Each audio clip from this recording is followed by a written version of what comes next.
നമസ്കാരം. മലയാളി വാർത്തയിലേക്ക് സ്വാഗതം. വെഞ്ഞാറമൂട് കൂട്ടക്കൊലപാതക കേസിൽ നിർണായകമായ ദിവസങ്ങളാണ് കടന്നുപോയിക്കൊണ്ടിരിക്കുന്നത്. അഫാൻ നടത്തിയിട്ടുള്ള കൂട്ടക്കൊലപാതകം കേവലം കടബാധ്യത കൊണ്ടും പക കൊണ്ടും മാത്രമുണ്ടായതാണ് എന്ന് ഇപ്പോഴും വിശ്വസിക്കാൻ സാധിക്കാത്ത അവസ്ഥയിലാണ് പോലീസും കുടുംബവും ഒക്കെയുള്ളത്. എന്തിന് എന്ന ചോദ്യം ഒരു നാടിനെ ഒന്നടങ്കം കുഴയ്ക്കുന്നുണ്ട്. ഇതിനിടെയാണ് അഫാന്റെ മാതാവിന്റെ മൊഴി, അതായത് അഫാന്റെ മാതാവായ ഷെമിയുടെ മൊഴി ഒരു കൃത്യമായ വ്യക്തതയില്ലാത്ത രീതിയിൽ പോലീസിനെ കുഴയ്ക്കുന്നത്. അമ്മപ്പാസം എന്നതിനേക്കാൾ ഉപരി ഷെമി കാര്യങ്ങൾ മറച്ചുവെക്കാൻ ശ്രമിക്കുന്നു എന്നുള്ളതാണ് ഇതിൽ നിന്ന് പല സംശയങ്ങളും ഉരുത്തിരിയുന്നത്. നിലവിൽ തന്റെ മകൻ കൂടപ്പിറപ്പിനെയും പെൺസുഹൃത്തിനെയും ബന്ധുക്കളെയും തല്ലിക്കൊന്ന വിവരം അവർ അറിഞ്ഞില്ല, അതുകൊണ്ടാണ് മകനെ സംരക്ഷിക്കാനുള്ള ശ്രമം നടത്തുന്നത് എന്നതൊക്കെ ചിലരൊക്കെ പറയുന്നുണ്ട്. എന്നാൽ എല്ലാം ഷെമി അറിഞ്ഞു കഴിഞ്ഞു എന്ന് തന്നെ പറയേണ്ടിയിരിക്കുന്നു. ഇനി ഷെമി എല്ലാം അറിഞ്ഞു കഴിഞ്ഞാലും പ്രത്യേകിച്ച് ഷെമിയുടെ നിലപാടിൽ മാറ്റങ്ങളൊന്നും വരാൻ പോകുന്നില്ല, പുതിയ കാര്യങ്ങളൊന്നും പറയാൻ സാധ്യതയില്ല എന്ന് തന്നെയാണ് നിലവിലത്തെ സാഹചര്യങ്ങൾ വ്യക്തമാക്കുന്നത്. കാരണം അഫാന്റെ മാതാവ് ഷെമിയോട് എല്ലാ കാര്യങ്ങളും പറയാൻ റഹീം കഴിഞ്ഞ ദിവസം തയ്യാറെടുപ്പുകൾ നടത്തിയിരുന്നു. അതിനുള്ള ശ്രമങ്ങളും നടത്തിയെന്ന വിവരങ്ങളും പുറത്തു വന്നിട്ടുണ്ട്. കഴിഞ്ഞ ദിവസം ഈ വിഷയം അവതരിപ്പിക്കാൻ റഹീം ഒരു ശ്രമം നടത്തി. എന്നാൽ അത് പരാജയപ്പെട്ടു. റഹീം ഒന്നും പറയാതെ തിരികെ വന്നു. ഇന്നും ആ ശ്രമം ഉണ്ടാകും എന്ന് തന്നെയാണ് വിവരം. ഷെമിയുടെ ആരോഗ്യനില ഭേദമായി കൊണ്ടിരിക്കുന്നതിനാൽ തന്നെ ഇനി കാര്യങ്ങളൊക്കെ പറയാമെന്ന രീതിയിലാണ് കുടുംബത്തിന്റെ തീരുമാനം. കഴിഞ്ഞ ദിവസം റഹീം ഷെമിക്കരികിലെത്തിയത് എല്ലാ കാര്യങ്ങളും പറയാൻ വേണ്ടിയാണ്. പക്ഷേ പതിവ് പോലെ മക്കളെ കുറിച്ചുള്ള ചോദ്യം റഹീമിനെ തളർത്തിക്കളഞ്ഞു. റഹീം അവിടെ നിന്ന് തിരിച്ചു വന്നു. പക്ഷേ അവിടെ ഷെമിക്ക് അപകടം പറ്റിയതുപോലെ തന്നെ മക്കൾക്കും ചെറിയ അപകടമൊക്കെ ഉണ്ട്, അവർ ചികിത്സയിലാണ് എന്ന് ഷെമിയോട് ആരോ പറഞ്ഞിട്ടുണ്ട് എന്നൊരു വിവരം പുറത്തു വരുന്നുണ്ട്. അങ്ങനെയാണെങ്കിൽ തന്നെ ആക്രമിച്ചത് തന്റെ മകനാണ് എന്നത് പറഞ്ഞിട്ടില്ല എങ്കിലും വ്യക്തമായിട്ടുള്ള ബോധ്യമുള്ള ഷെമിക്ക് ആരും പറയാതെ തന്നെ സംഭവിച്ചത് എന്താണ് എന്നുള്ള ഏകദേശ കിടപ്പ് വശങ്ങളൊക്കെ മനസ്സിലായിരിക്കണം.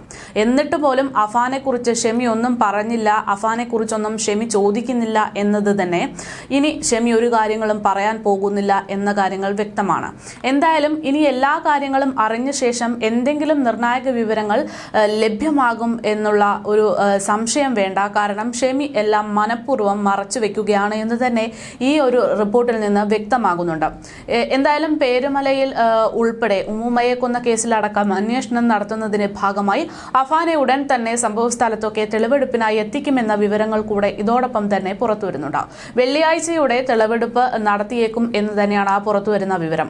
മറ്റ് കൊലപാതകങ്ങളുടെ തെളിവെടുപ്പ് പിന്നീടായിരിക്കും നടക്കുക എന്ന സൂചനയുമുണ്ട്. അതേസമയം പോലീസിനെ ആകെ ഭയപ്പെടുത്തുന്ന രീതിയിലാണ് പ്രതി അഫാന്റെ നിലവിലത്തെ പെരുമാറ്റം ഉണ്ടാകുന്നത്. ഒരവസരം കിട്ടിയാൽ താനും ആത്മഹത്യ ചെയ്യുമെന്ന മട്ടിൽ കഴിയുന്ന അഫാന്റെ സുരക്ഷ പോലീസിന് ഒരു ഇരട്ടി ഭാരമായി മാറുന്നുണ്ട്. കഴിഞ്ഞ ദിവസം സംഭവിച്ച കാര്യങ്ങളൊക്കെ ഏറ്റുപറഞ്ഞുകൊണ്ടുള്ള അഫാന്റെ വിവരങ്ങൾ പുറത്തു വന്നത് നാം ഒക്കെ കണ്ടതാണ്. കടം കയറിയതോടെ ഇനി ജീവിക്കേണ്ടെന്ന് കുടുംബം തീരുമാനിച്ചിരുന്നു എന്നാണ് കഴിഞ്ഞ ദിവസം അഫാൻ പൂജപ്പുര സെൻട്രൽ ജയിലിലെ ഉദ്യോഗസ്ഥരോട് വ്യക്തമാക്കിയത്. അമ്മ മരിച്ചെന്ന് കരുതിയാണ് താൻ ഇത്തരത്തിലുള്ള കൊലപാതകങ്ങൾ നടത്താൻ തീരുമാനിച്ചതെന്നും അഫാൻ പറഞ്ഞിരുന്നു. തനിക്ക് ഏറ്റവും പ്രിയപ്പെട്ടത് അമ്മയും അനുജനും കാമുകിയുമായിരുന്നെന്നായിരുന്നു അഫാന്റെ വാക്കുകൾ. ഒരു കുടുംബത്തിലെ 4 പേരെയും പെൺസുഹൃത്തിനെയുമാണ് അഫാൻ കൊലപ്പെടുത്തിയത്. പെറ്റമ്മയെ കൊലപ്പെടുത്താൻ ശ്രമിച്ചു, അവർ രക്ഷപ്പെട്ടു. കുടുംബത്തിനേറ്റ ദുരന്തമറിഞ്ഞ് 7 വർഷത്തിന് ശേഷം നാട്ടിലെത്തിയ അബ്ദുൾ റഹീം തന്റെ കുടുംബത്തിന് 65 ലക്ഷം കടബാധ്യത ഉണ്ട് എന്നും തന്റെ മകന്റെ മൊഴി ഇതാണ് എന്നൊക്കെ കേട്ട് ഞെട്ടിത്തെറിച്ചിരിക്കുന്ന ഒരു സാഹചര്യമാണ് ഇപ്പോഴുള്ളത്. വിദേശത്ത് 15 ലക്ഷവും നാട്ടിൽ കൂടിപ്പോയാൽ 12 ലക്ഷത്തിന്റെയും കടമുണ്ടാകുമെന്നതാണ് റഹീം ഈ ഒരു സംഭവത്തിൽ പോലീസിന് നൽകിയിട്ടുള്ള മൊഴി. എന്നാൽ അബ്ദുൾ റഹീമിന് അറിഞ്ഞോ അറിയാതെയോ എന്തായാലും ഈ കുടുംബത്തിന് വലിയൊരു കടബാധ്യത ഉണ്ട് എന്ന് തന്നെ ഉറപ്പിച്ചിരിക്കുകയാണ് പോലീസ്. കടം നൽകിയവരെയും വായ്പയെടുത്തിരിക്കുന്ന ധനകാര്യ സ്ഥാപനങ്ങളെയും ഒക്കെ കണ്ടെത്താനുള്ള ശ്രമത്തിലാണ് പോലീസ്. പിതാവിന്റെ ബിസിനസ് തകർന്നതോടെ 2022 മുതൽ വരുമാനം കുറഞ്ഞു തുടങ്ങിയെന്നാണ് ഈ കുടുംബത്തിന്റെ ഇത്തരത്തിൽ വലിയൊരു കൊലപാതകത്തിന്റെ കാരണമായി മാറിയിരിക്കുന്നതെന്നാണ് അഫാൻ നൽകിയിരിക്കുന്ന സൂചന. പക്ഷേ മുൻപുണ്ടായിരുന്ന ആർഭാട ജീവിതം മാറ്റാൻ അഫാനും അമ്മയും അടക്കം തയ്യാറായില്ല എന്നത് ഇവിടെ വലിയൊരു ചോദ്യചിഹ്നമാണ്. പലരിൽ നിന്നും ലക്ഷങ്ങൾ കടവും പലിശയ്ക്ക് പണവും വാങ്ങിയിട്ടാണ് ഇവർ കടം 65 ലക്ഷത്തോളമാക്കി എത്തിച്ചത് എന്ന് തന്നെയാണ് സൂചന. അഫാൻ ലഹരി ഉപയോഗിച്ചതിന് തെളിവ് ലഭ്യമാകാതെയും അഫാന് മാനസിക പ്രശ്നങ്ങളില്ലെന്ന് റിപ്പോർട്ട് ലഭിക്കുകയും ചെയ്തതോടെ കടബാധ്യത തന്നെയാണ് കൊലയ്ക്ക് കാരണമെന്ന് പോലീസ് ഉറപ്പിക്കുന്നുണ്ട്. എന്നാൽ അഫാന്റെ ഫോണിലുള്ള വിവരങ്ങൾ ഇത്രകാലം അഫാൻ കണ്ടിരുന്ന മൂവീസും വെബ് സീരീസും ഇത്തരത്തിലുള്ള കാര്യങ്ങളുടെയൊക്കെ സൂചന നൽകും. അത്തരത്തിലുള്ള കാര്യങ്ങൾ മനസ്സിലാക്കുമ്പോൾ, അഫാൻ കൂടുതൽ ചിലവഴിച്ച സ്ഥലം എവിടെയാണ് എന്നൊക്കെ മനസ്സിലാക്കുമ്പോൾ എന്താണ് ഈ കൊലയ്ക്ക് പിന്നിലുള്ള കാരണം എന്നതിന്റെ ദിശ തന്നെ മാറിയേക്കും എന്നുള്ളതാണ് സൂചന. കാരണം നിലവിൽ ചെറുപ്പക്കാരിൽ അക്രമ മനോഭാവം വരുന്നത് അവർ പിന്തുടരുന്ന സിനിമ, സീരീസ്, ഗെയിം പോലുള്ള സംവിധാനങ്ങളുടെ സ്വാധീനം കൊണ്ട് തന്നെയാണ് എന്ന് പല റിപ്പോർട്ടുകളും വ്യക്തമാക്കിയിട്ടുണ്ട്.